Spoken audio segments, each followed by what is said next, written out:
Hi friends, അസ്സാം വലൈക്കും. ബിസ്മിക്ക് ചാനലോട്ട എല്ലാവർക്കും സ്വാഗതം. ഇന്ന് നമ്മൾ തേങ്ങ വെച്ചിട്ട് വളരെ സിമ്പിളായിട്ടുള്ള ഒരു പഴയകാല വിഭവമാണ് കേട്ടോ തയ്യാറാക്കുന്നത്. എങ്ങനെയാണെന്ന് നോക്കാം. അതിനായിട്ട് ഞാൻ ഇവിടെ 3 മുറി തേങ്ങയാണ് എടുത്തിട്ടുള്ളത്. ചെറുകി എടുത്തപ്പോൾ 250 ml കപ്പിൽ 3 കപ്പ് തേങ്ങയുണ്ട് കേട്ടോ. അതിവിടെ ഒരു സൈഡിലേക്ക് നമുക്ക് മാറ്റി വയ്ക്കാം. ഇനി ഒരു പാൻ എടുപ്പത്ത് വെച്ച് കൊടുക്കാം. ഇതുപോലെ ഒരു പാത്രം എടുപ്പത്ത് വെച്ചിട്ടുണ്ട്. ഇനി ഇതിലേക്ക് 1 ടീസ്പൂൺ നെയ്യ് ചേർത്ത് കൊടുക്കാം. നിങ്ങൾക്ക് നെയ്യ് വേണ്ടാന്നുണ്ടെങ്കിൽ നെയ്യില്ലാതെയും ഉണ്ടാക്കാം കേട്ടോ. പിന്നെ എന്താ പറയുക, തേങ്ങ നമുക്കൊന്ന് വറുത്തെടുക്കണം. അതിനാണ് ഞാൻ 1 ടീസ്പൂൺ നെയ്യ് ചേർത്തത്. നെയ്യുടെ കൂടെ ടേസ്റ്റ് വരുമ്പോൾ നല്ലൊരു അടിപൊളി ടേസ്റ്റാണ്, അതുകൊണ്ടാണ് ചേർത്തത്. നെയ്യ് വേണ്ടാന്നുണ്ടെങ്കിൽ അത് അവോയ്ഡ് ചെയ്യാവുന്നതുമാണ്. പകരം ഓയിലോ നെയ്യോ ഒന്നും ചേർത്ത് കൊടുക്കണ്ട. നെയ്യ് ചേർക്കുന്നില്ലെങ്കിൽ ഒഴിവാക്കാം. പിന്നെ ഇതൊന്നും ഇങ്ങനെയൊന്ന് വറുത്തെടുക്കണം. വറുത്തെടുക്കുമ്പോൾ ചുവന്ന് വരുന്ന രീതിയിലൊന്നും വറുക്കരുത്.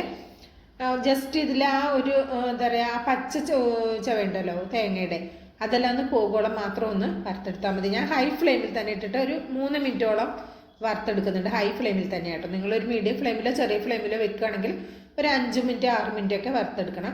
അപ്പം ഞാൻ ഇവിടെ അടുത്ത് തന്നെ നിന്ന് വറുത്തെടുക്കുന്നതുകൊണ്ട് ഹൈ ഫ്ലെയിമിൽ തന്നെ വെച്ചിട്ട് നമ്മൾ വറുത്തെടുക്കുകയാണ്. അപ്പോൾ ഈ ഒരു പരുവായാൽ മതി. കളറൊന്നും മാറിയിട്ടില്ല. ഇങ്ങനെ നന്നായിട്ടൊന്ന് ചൂടായി കിട്ടിയിട്ടുണ്ട്. ഇത്ര മതി.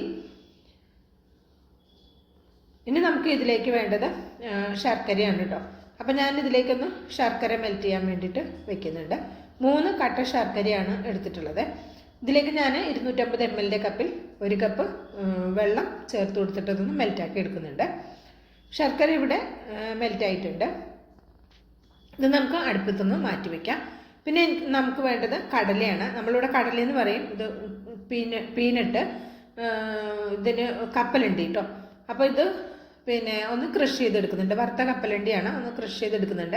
നമ്മളിവിടെ സാധാരണ ഇതിന് കടലയെന്നാണ് കേട്ടോ നമ്മളിവിടെ പെരിന്തൽമണ്ണയിലൊക്കെ പറയൽ. പിന്നെ തേങ്ങയിലേക്ക് നമ്മൾ ഇവിടെ മെൽറ്റാക്കി വെച്ചിട്ടുള്ള ശർക്കരപ്പാനി ഒഴിച്ചു കൊടുക്കുക.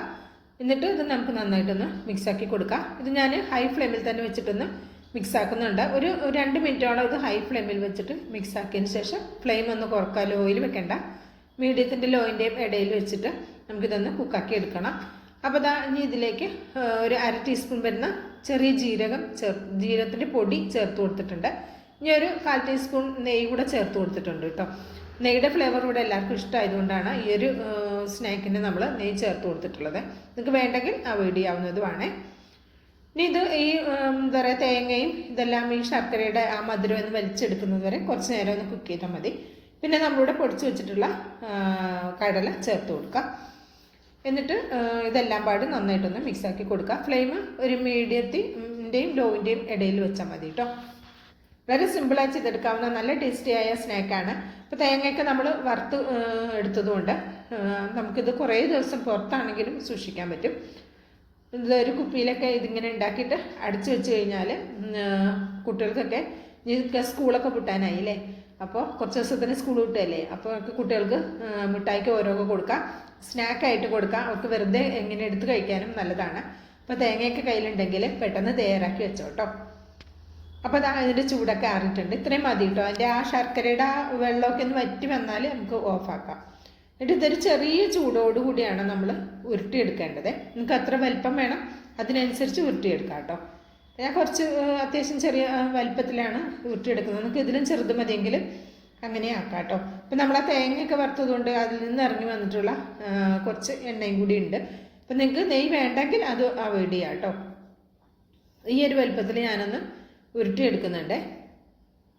ഇതൊരു പഴയകാല വിഭവമാണ്.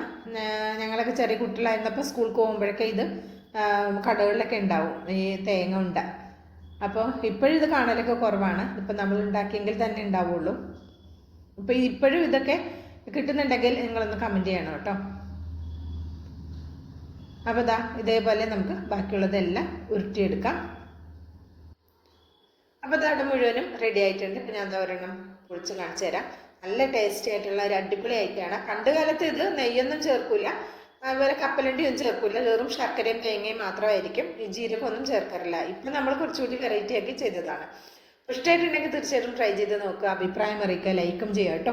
ബിസ്മിക്ക് എന്ന യൂട്യൂബ് ചാനൽ സബ്സ്ക്രൈബ് ചെയ്ത് കാണുന്ന എൻ്റെ എല്ലാ പ്രിയ കൂട്ടുകാരും ഒന്ന് സബ്സ്ക്രൈബ് ചെയ്തിട്ട് അടുത്തിരുന്ന ബെല്ലൈക്കണം ഒന്ന് എനേബിൾ ചെയ്ത് വെച്ചാൽ മാത്രമേ നമ്മളിടുന്ന വീഡിയോസിൻ്റെ നോട്ടിഫിക്കേഷൻ നിങ്ങളിലേക്ക് കറക്റ്റായിട്ട് എത്തുള്ളൂ കേട്ടോ. അപ്പോൾ ഇൻഷാ അല്ലാഹ് അടുത്ത നല്ലൊരു അടിപൊളി വീഡിയോയുമായി വരുന്നവരെ എല്ലാ കൂട്ടുകാർക്കും നന്ദി, നമസ്കാരം.